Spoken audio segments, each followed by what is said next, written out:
An early Panzer German tank would have a crew of 3. So all the tactics and all the training for the tank crews were done on these motorcycle combinations. So they basically evolved, and one day they turned up to work and they no longer had a motorcycle, they had a tank. And the tank, basically, the crews were ready for it. Following the German motorcycle, we've got a German armoured car. And the German armoured car, they call this the 222. Basically, the SDKFZ 222 is a light reconnaissance armoured car. You can see the guy in the top, he's got the typical black Panzer uniform of the German army. And the cage around him. Now, you see these cages on top of vehicles recently in Ukraine, and they were to stop drones. But the cage, the frame on the top of the vehicle is basically a radio antenna. So it's early radio, and the Germans were very good at radio communications. They had the best equipment in the world. Very mobile, very portable.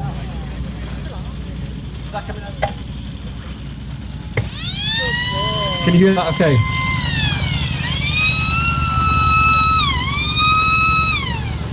Just behind the German motorcycle, you can see a vehicle there, a Volkswagen.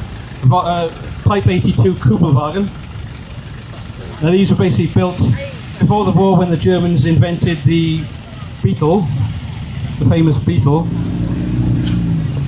They stopped making the civilian version and used the chassis to make the Kubelwagen, which is basically translated as bucket car. It's very lightweight, much better than a German motorcycle with a crew of 3 cost an awful lot of money. So basically they can make a Kubelwagen with a crew of 4 for half the cost. So they became a very widespread vehicle in World War II. So yeah, those first 3 vehicles were German. Following the armoured car, I'll try and keep a reference point, because following the armoured car, we got an American Ford Mutt. Basically a Jeep, the American Jeep of Vietnam era. And you can see the symbol on the side, a little yellow shield. That's the symbol for the 7th Cavalry. So again, that's a 1960, mid-60s, early 60s Ford Mutt utility vehicle.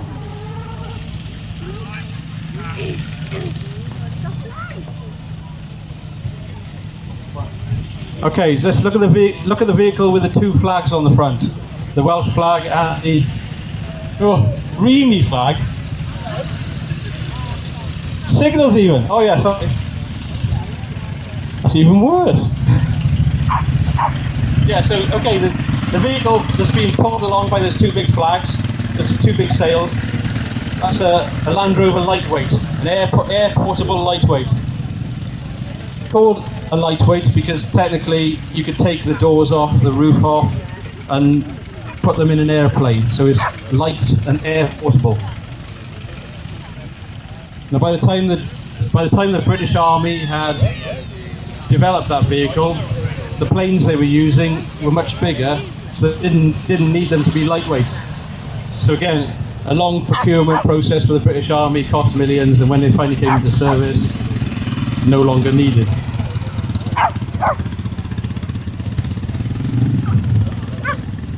So coming in front of me now, in front of you guys here, we got the ubiquitous World War II Jeep. The Jeep was started production in 1941, roughly. There were variants for certain variants. A company called Willis started to make them first. Because the war effort started to ramp up,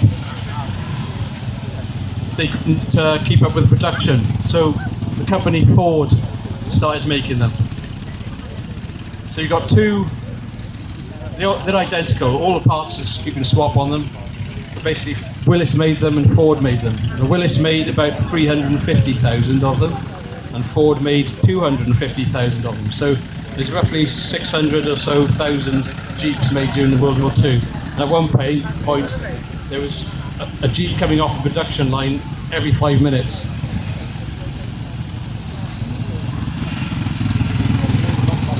very versatile, very rugged. The most popular military vehicle World War II that there is at the moment, because you can still buy them, you can get parts for them, you can stick them in your garage. So people seem to be lining up. I won't be doing interviews because I'm just talking about stuff. Let's have a look at the motorbikes. So we've got a variety of motorbikes pootling around the arena. Let's have a look. Where we got? There's Mary. Mary's in the front there, waving to me. It's like it's a matchless, isn't it, Mary?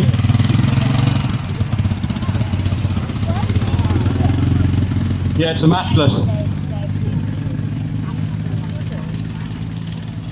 So that motorcycle, the Matchless, I think it's probably in 1942, 43, I don't know, she'll tell me. But it's a Matchless G3L. It's got this pneumatic forks on the front. It was the favoured motorcycle of the dispatch riders in World War II for the British. Sorry, I didn't mention it was British. It was quite fast. It was only a 350, but it'll do 70 miles an hour at a push. So it's quite fast, quite nimble. Very popular bike. The other bikes seem to have gone out. Oh, they're actually feeding out now. The one at the back there, the green and brown one, I think that's a Cagiva, French Army. Out of service now. And the other one you're driving, that's a Armstrong 500. Armstrong 500, British Army bike from the 70s, early 80s, 500cc engine. Absolute bugger to start because it's just a kick start only. It's quite a big bike.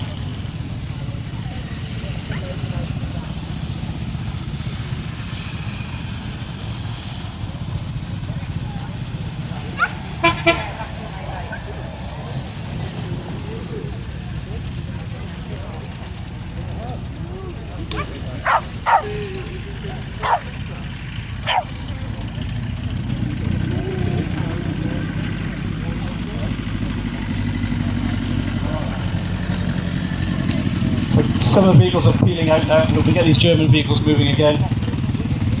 I don't like doing static interviews, I just waffle on. So we'll get these guys moving again. But I'm talking about the bike.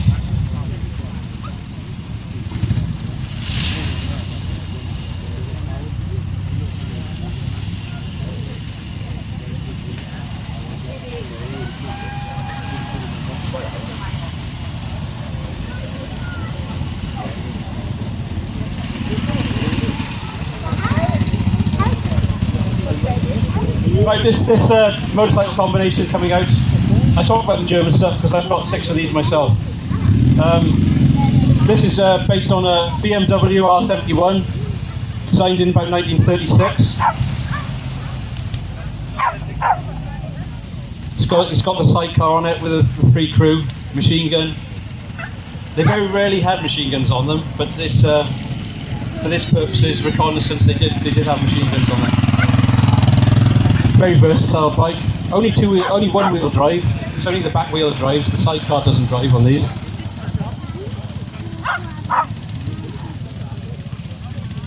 .750 engine, twin boxer.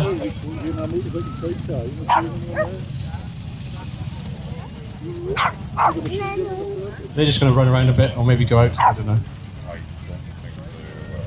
But yeah, go up and have a look at these vehicles when they're parked up. Ask the questions. They're all privately owned. I mean, the show today is put on by the Military Vehicle Trust. We're a national trust. We've got areas all over the country. Basically, a big bunch of military vehicle enthusiasts. It's like trying to herd sheep to do a show like this.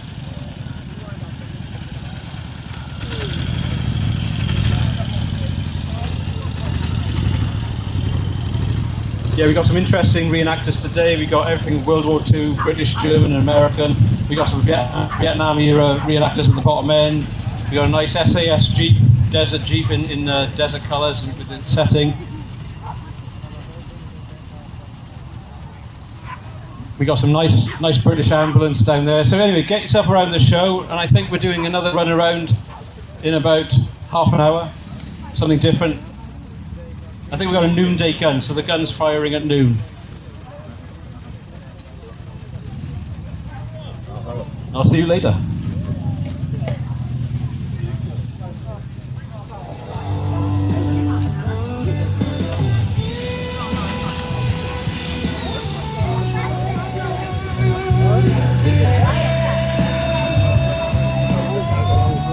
This is our second or third little outing in the arena. Like I said earlier, we try and keep it quite informal. Earlier we had lightweight vehicles and motorcycles, and now every half hour or so we're going to do an event in the arena just so you can see vehicles moving. That's the whole purpose of the Military Vehicle Trust and the show we're doing here. It's basically have a look at the vehicles, but it's nice to see them moving. So just a quad of vehicles coming in, all American. This is all medium-sized vehicles. So the first one coming out past the bottom end here now. This is an American Dodge. I always forget the numbers. It's something like a WC54 or a 52, 56. It's a Dodge command car, and the second one is with the St. David's flag on. That's a WC56 as well, Dodge command car. It's basically the American Jeep that's been pumped up, and it's an officer's car. It's a command car. So it's called a command car. It's got map tables in the back, and it's basically where the officers would command their troops from.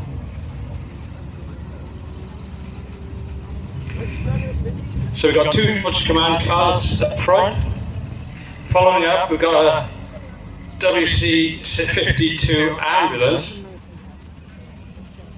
So the ambulance is the WC52.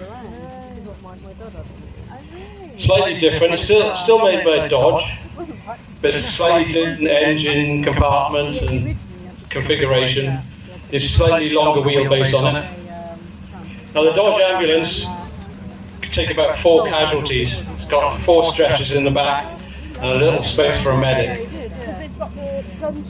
There were thousands of these over in the UK in the build-up to D-Day.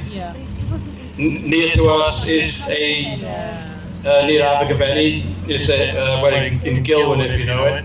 There's an old American hospital called, it was the 279th Station Hospital. And the vehicle you see today is marked up with the 279 markings for that hospital. We do enactments in the area, and we try and put it on a little display about the hospital in Gilwyn. So there's a bit of local history. And they were everywhere. The hospitals up in Malvern, Worcester, all over the Midlands. There were thousands of those ambulances. Following up the rear there with the Welsh flag is another. No, I think that's the W52. Basically, called a weapons carrier. There's another Dodge, and that's a utility truck, a small utility truck called a weapons carrier, commonly known.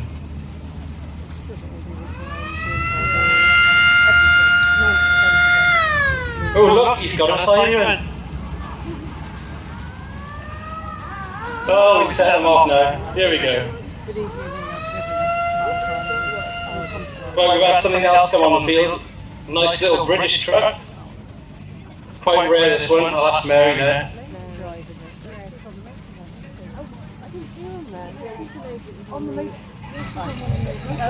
Yeah, it's a quite rare vehicle. It's a Morris snub nose ambulance. And that one there is the only known version in the world, so that's a one-off. The only surviving one. That's just what Joe was just saying. Yeah. Most of them were made by Austin. But Morris and a few other Humber, people like that, they all met them as well. But they were very short runs. The body on the back is demountable. You can take it apart to ship it.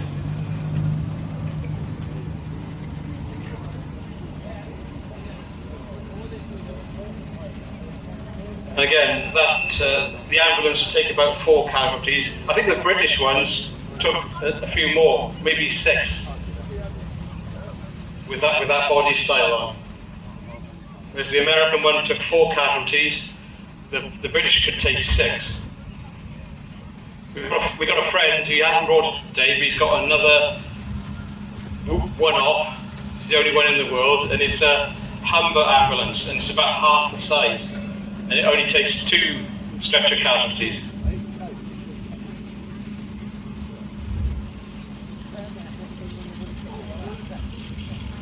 I would ask them all how many miles to the gallon they do with these things. I do know. This one, the ambulance, about 7 miles to the gallon. How many miles to the gallon? Oh, he's a 9, he's economic, that one. 7 or 8 for the Morris, miles to the gallon. The Dodge Command cars, I know they're about 5 or 6 miles to the gallon.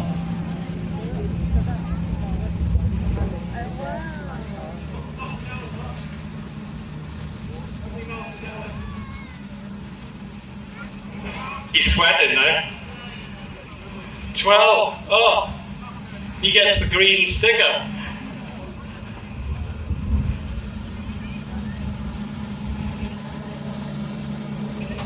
Just expensive. Now Nigel's got a little ding dong.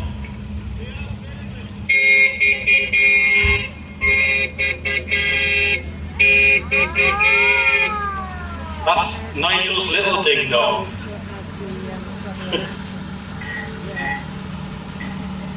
Pathetic.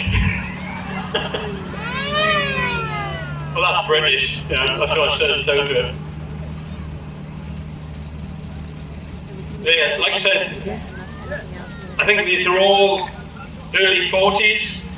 The ambulance I know is 1942, and all the others are roughly that age. They won't be any younger than 1945. So they're all 80 years plus. They're all in tip-top condition, which is more than can be said for the drivers.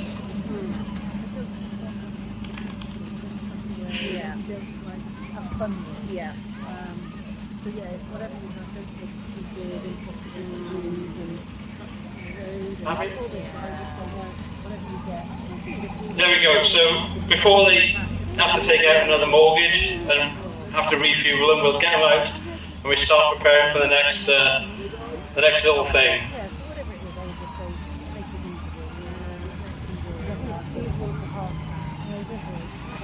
And a bit later we'll get on to some of the bigger vehicles which we're, although they're modern, they're still doing gallons to the mile, not miles to the gallon.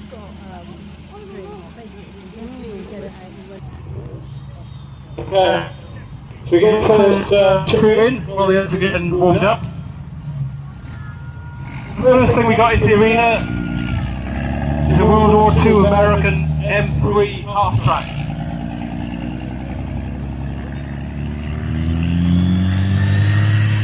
So the M3 half-track, that's about 84 years old. It's a nice good condition for that. So the M3, there was a whole series of these half-tracks. Personnel carriers, water carriers, gun-felt guns, anti-tank guns, anti-aircraft guns, lots of different things, ambulances. So they used the M3 half-track for many purposes. North Africa, Italy, France, Germany. So this was the main infantry prime mover in the American Army in World War II.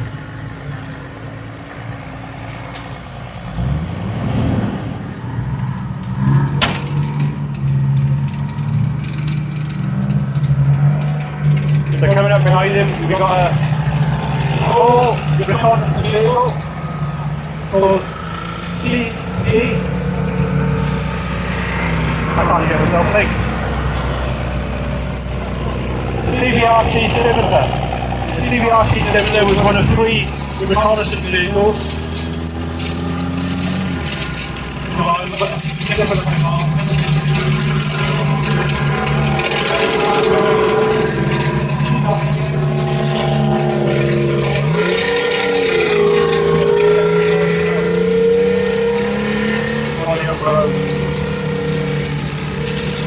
we go forward in the CBRT Scimitar, find the enemy, you report position, and then you get the hell out of there. The armament on there was facing itself.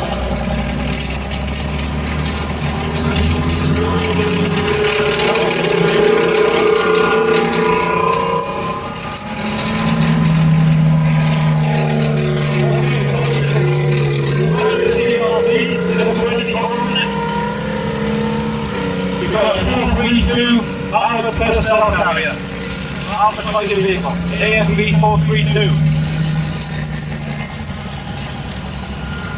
This military design, multiple vehicles.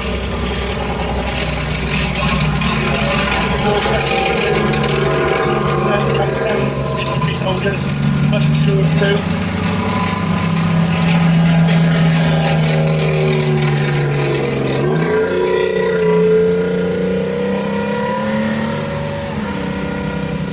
As you can taste the diesel engine.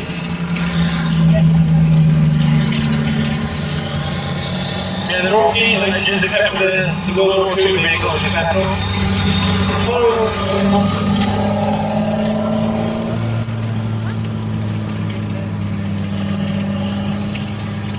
Yeah, the big one is a self-propelled cannon.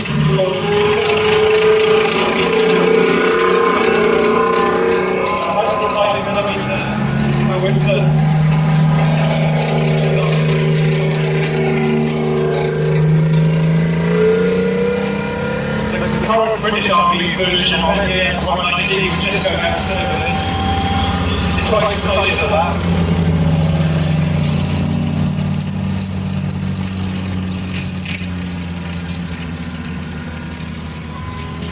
Thank goodness we've got this little yellow tape that's going to protect you all when he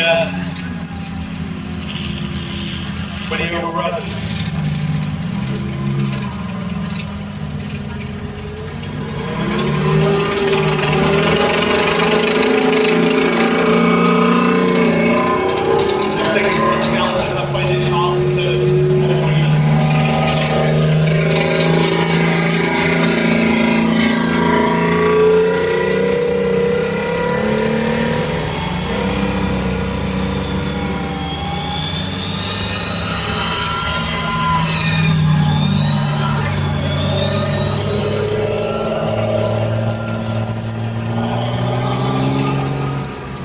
Normandy in 1944. We got the Americans pushing inland from the beaches, and the Germans are trying to resist. So what you can see at the top end of the field is a group of German reconnaissance. Obviously they've just been invaded. All these thousands of troops are landing on the beaches, and this German guy's coming forward and he's looking out. He's searching the ground, looking for the American advance. So he's bringing his troops forward.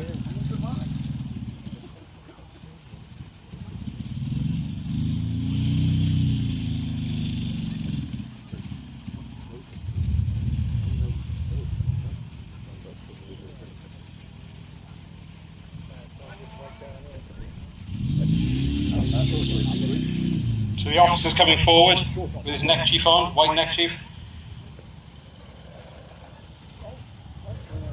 He's looking for the Americans.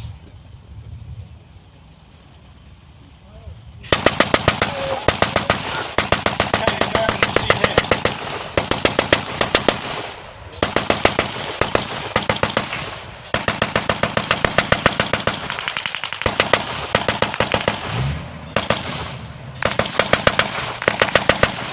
The Americans are basically, the Germans are coming forward.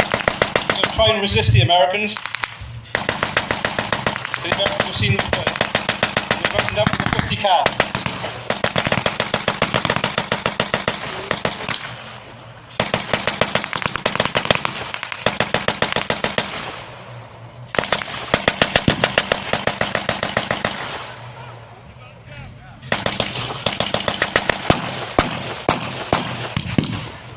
So the Germans are firing back with their mortars. They've seen the Americans and they're trying to get a bead on the mortars.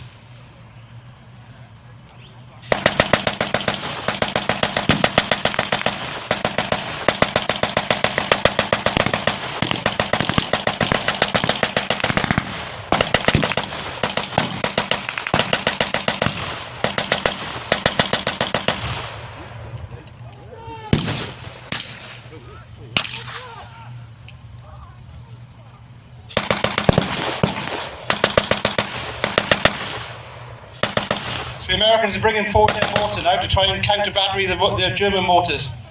The German mortars are not effective at the moment.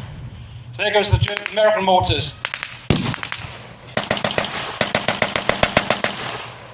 The Germans are taking some casualties.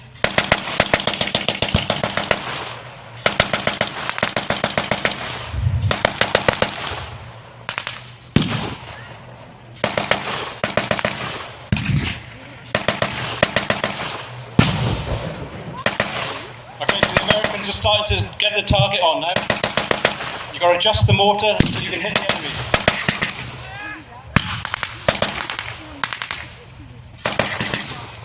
See, the German mortar is still firing too long.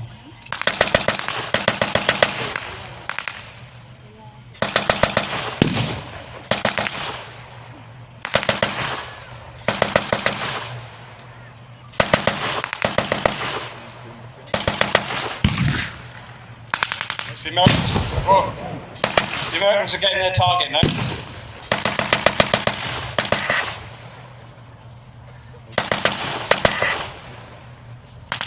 There's quite a few Germans down. They're still active. They're still firing back.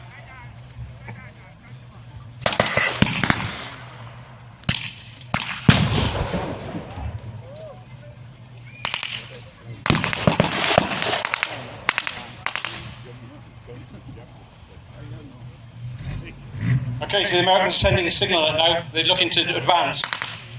There goes the smoke. That's a signal to advance. This is the American 29th Infantry. Coming up from Omaha Beach.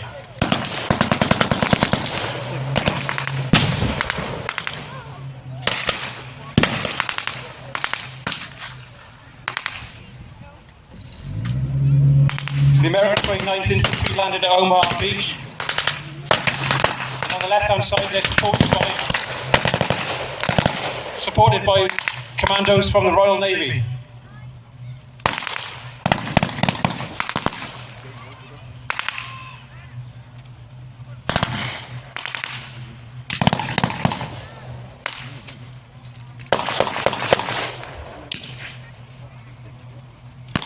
The Americans are going to fire a bazooka and take the armoured car out on the right-hand side.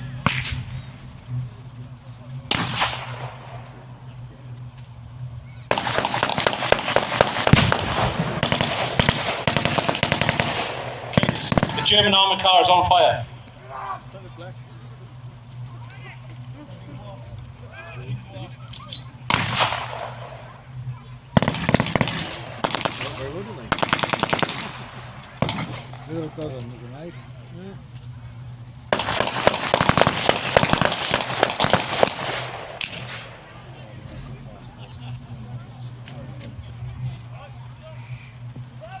So it looks like the Germans are surrendering.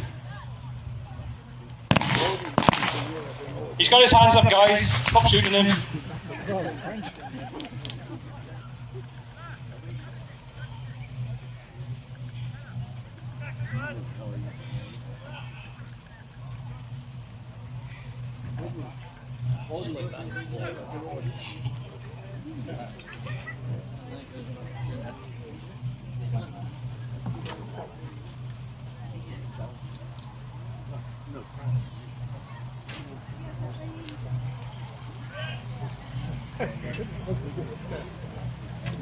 So the Americans are just clearing the dead and wounded, taking prisoners.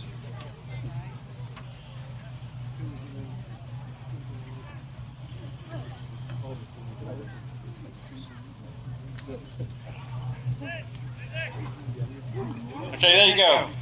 They've taken the prisoners, and for them the war is over.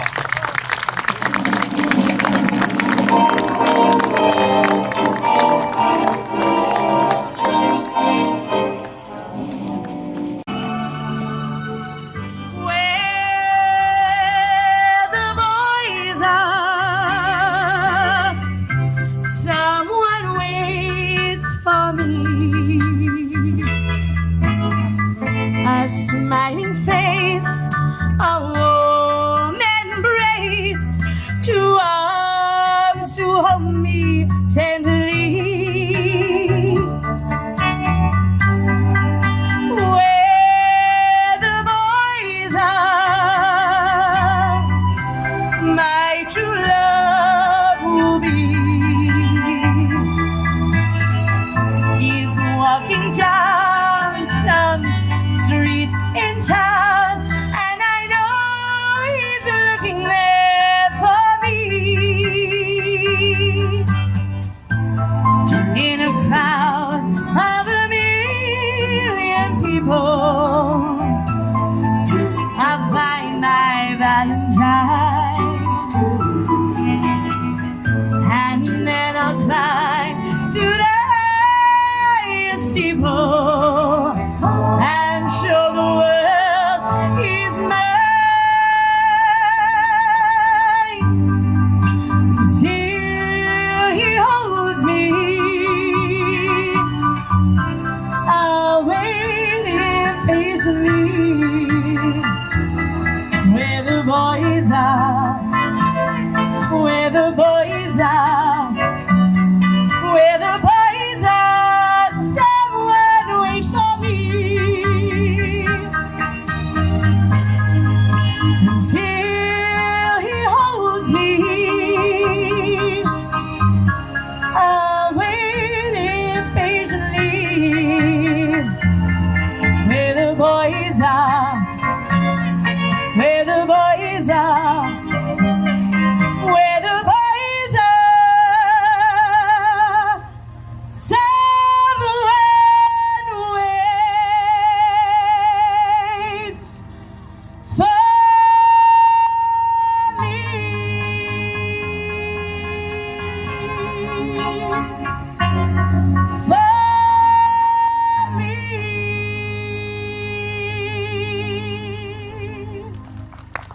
Thank you very much.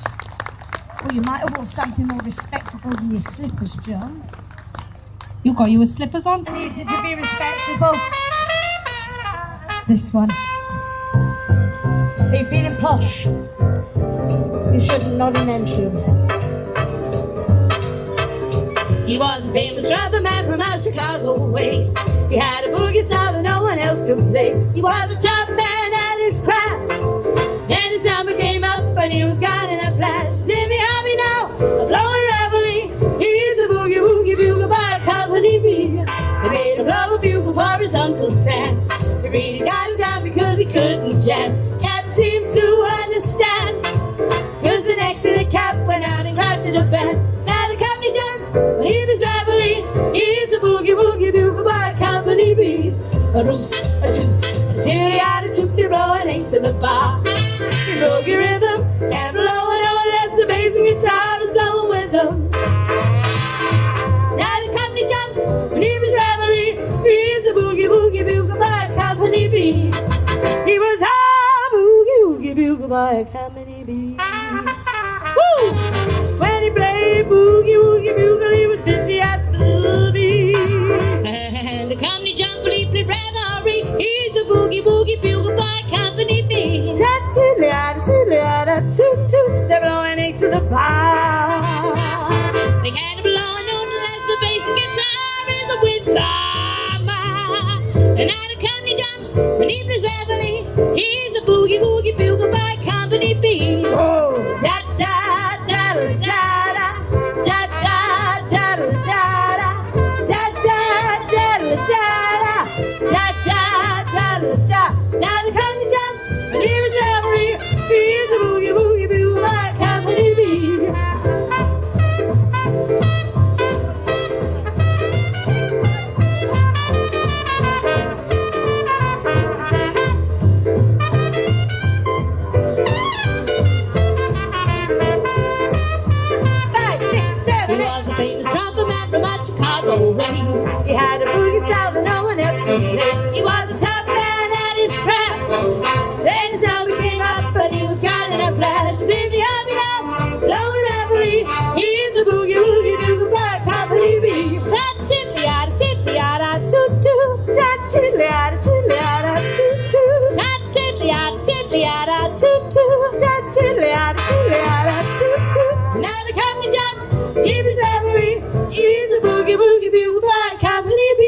in now.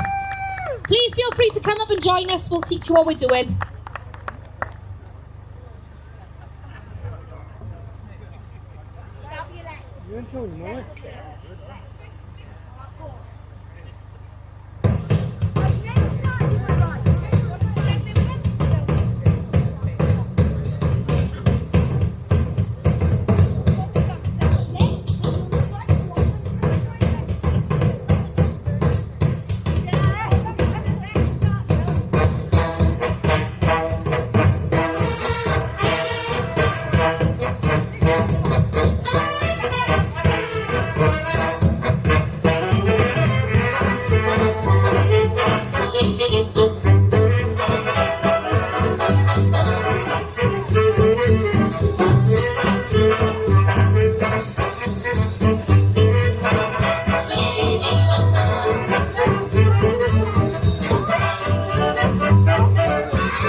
Thank you so much, ladies and gents. Have a wonderful rest of your day.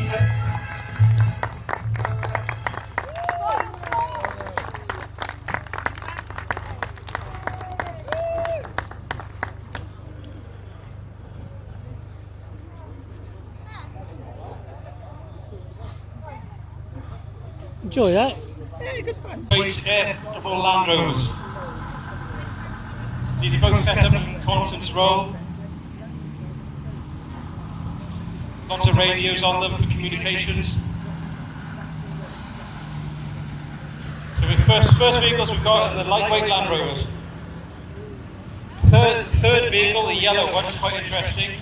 It's a French vehicle called an Akmat. Now this one was used by the British Army in the Gulf back in the early 90s.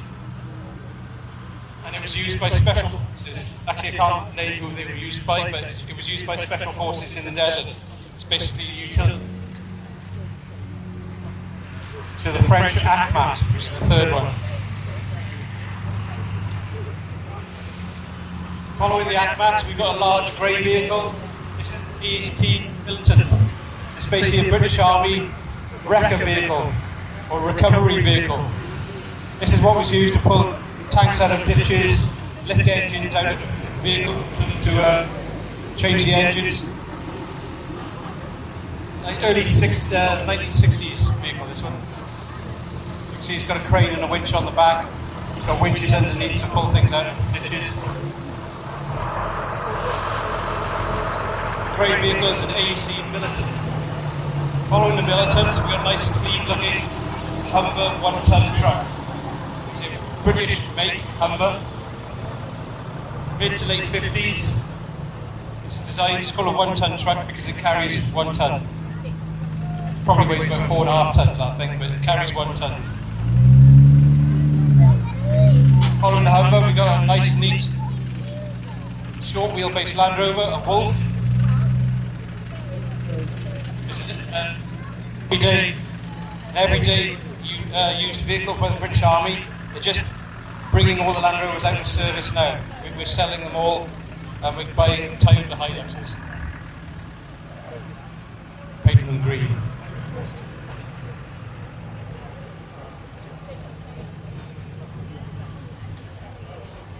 I missed out a few vehicles, but I'll come back to them. Right, the ones with the big flags on. Big seals, which is what propel himself forward. The vehicle with the Welsh flag, and the one behind it, again, both lightweights. The shiny green one was used up in Stirling Lines in Hereford for many years by the SAS. It's been fully restored recently.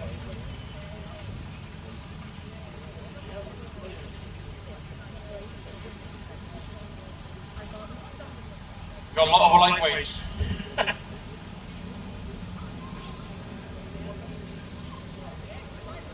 Again, with the lightweight Land Rover, they're called lightweight because you can take the roofs off them, you can take the doors off them, the tailgates, and they're basically designed to be packed down into smaller parcels so they can be put on air. But by the time they designed them and brought them into service, the aircraft they were designing them for had gone out of service, and they brought the Hercules in. So the Hercules could carry pretty much anything then.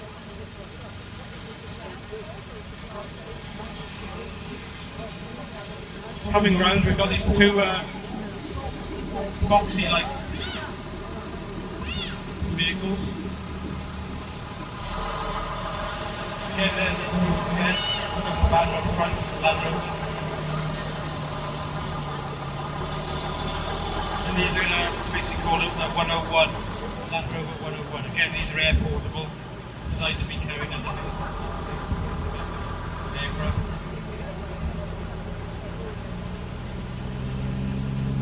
It's basically like a Land Rover on steroids.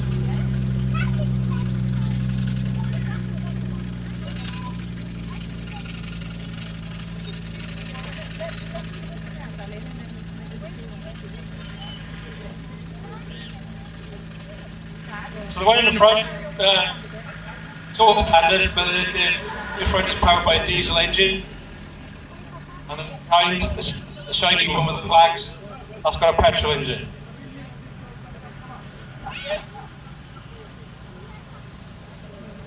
Yeah, the early ones, most of the early military vehicles run on petrol engines. But obviously diesel's not flammable, or less flammable, and easier to use.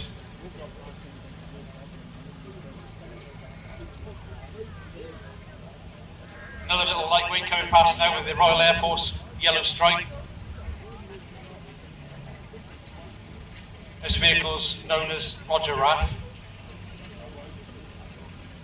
Again, another lovely little restoration there, nice and clean. I've just been told that this one, with the yellow camouflage, is for sale. That down wants about 3,000.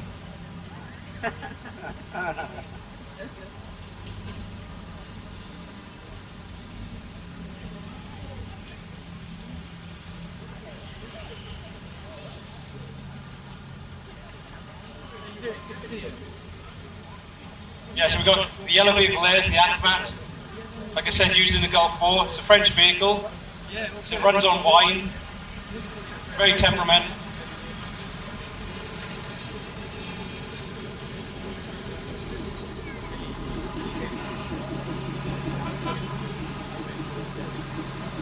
We've got the AC military vehicle. That's about 16 tons in weight.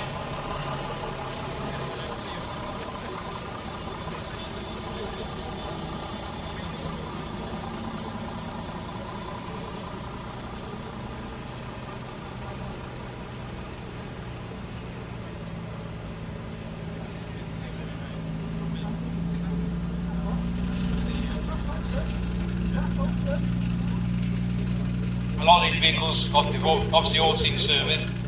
Some had a hard life, some had an easy life. But they've all nicely restored, no running condition. All the parts are available, but again, getting more expensive as time goes on.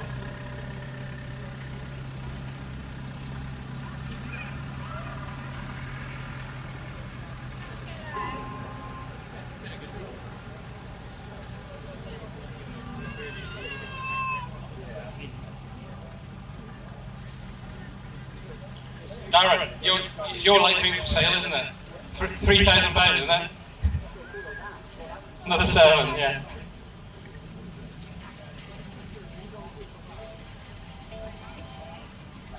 He's open to negotiations on it. So this little camouflage lightweight coming through now. Sale.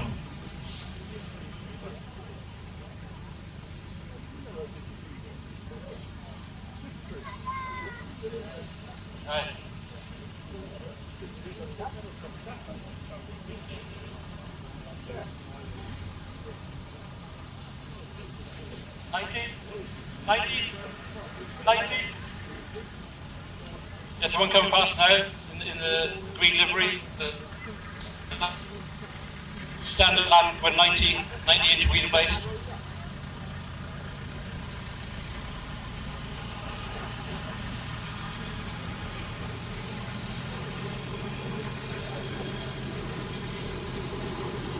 I can get the smaller vehicles to come in to do a smaller route. Let's go ahead.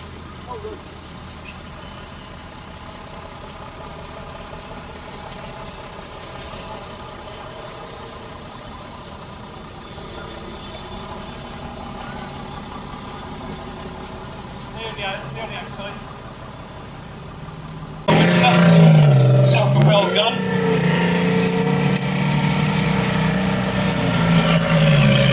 That thing weighs about 16 tons. The next little one we've got here. Lost.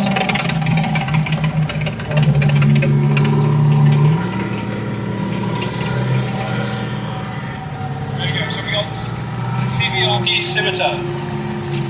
So it's a combat vehicle reconnaissance tracked. CBRC Scimitar with a 20mm rear gunner. Gun.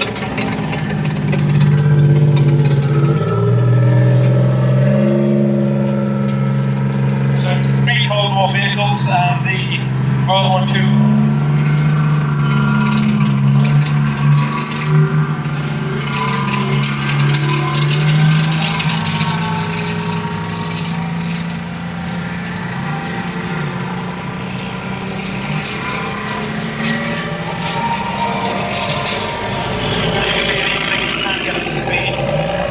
Second gear, doing about 10 miles an hour. CBRT Scimitar, the little small tank, that can get up to 70 miles an hour on the road.